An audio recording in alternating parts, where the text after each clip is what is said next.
की समझ हर व्यक्ति के मन में है कि मैं क्या हूं, क्या पाना चाहता हूं, किसका सहारा लूं, किसको खोजूं, कौन ऐसा साधक हो सकता है जो मेरे जीवन को, मेरी अपनी इच्छा को पूरा कर सके। ऐसी कौन सी वह जगह हो सकती है?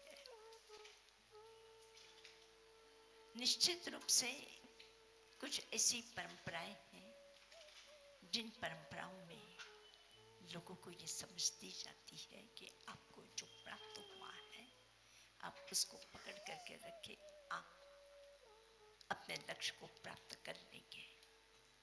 लेकिन कुछ ऐसे विशिष्ट व्यक्ति होते हैं कि जो उस परंपराओं को पार करके भी जीवन में और कुछ पाना चाहते हैं।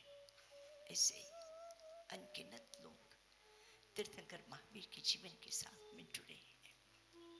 दिया कि अगर महावीर के भीतर में और कुछ नहीं तो वह करुणा है।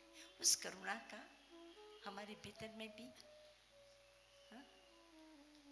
कोई रोकता तो नहीं है, कोई रोकने वाला नहीं, लेकिन हमारी करुणा टूट टूट करके, खंडित खंडित होकर के आती है। और उनकी करुणा बस निरंतर निरंतर है। आइए इस पर्युषण पर्व में एक तरफ महावीर और एक तरफ हम, जब दोनों के तत्व एक ही तरह के, मूल एक है, मूल में दोनों का स्वभाव एक है, तो उस एक स्वभाव के बाद में भी वे सही दिशा में हैं और हम विपरीत दिशा में हैं। अगर हम अपनी दिशा को सही दिशा में अगर ले चले तो हमारी जिंदगी भी सुंदर से सुंदर हो सकती है, शक्ति से भरपूर हो सकती है। मैं अवधान के संबंध में आप लोगों को थोड़ी सी प्राथमिक जानकारी देना चाहती हूँ। रागात्मक शब्द याद रहते हैं और द्वेषात्मक शब्द याद रहते हैं। उसको याद रखने के लिए दोहराना नहीं पड़ता। राग नहीं है, द्वेष नहीं है, ऐसी चीजें अगर हम पकड़ करके रखना चाहें तो आसानी से पकड़ में नहीं आती। इसका मतलब है हम कहीं धार कर देते हैं अपनी स्मृति को तो वो याद रह जाता है। जो अवधान है वो और कुछ नहीं, जहाँ राग भी नहीं है और जहाँ पे यहाँ द्वेष भी नहीं, सहज किसी को बिना इससे हम सुन लेते हैं और सुन करके उसको हम पकड़ करके रख लेते हैं।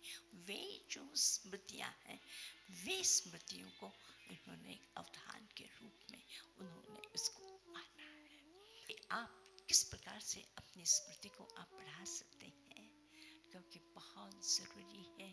और ख़ास करके जो छोटे बच्चे जो स्कूल और कॉलेज में जाते हैं उन बच्चों के लिए यह अवधान बहुत बहुत बहुत ज़रूरी है कि उनको किस प्रकार से याद रखा जाता है कि हमारी साधुता, हमारी समझदारी, हमारा विवेक इसमें है कि उनकी बुराइयों को न देख करके उसके भीतर की अच्छाइयों को समझ करके उसको बाहर में लाने की अगर हम कोशिश कर सके तो यही गुरु का काम है, यही धर्म का काम है, यही सही समझ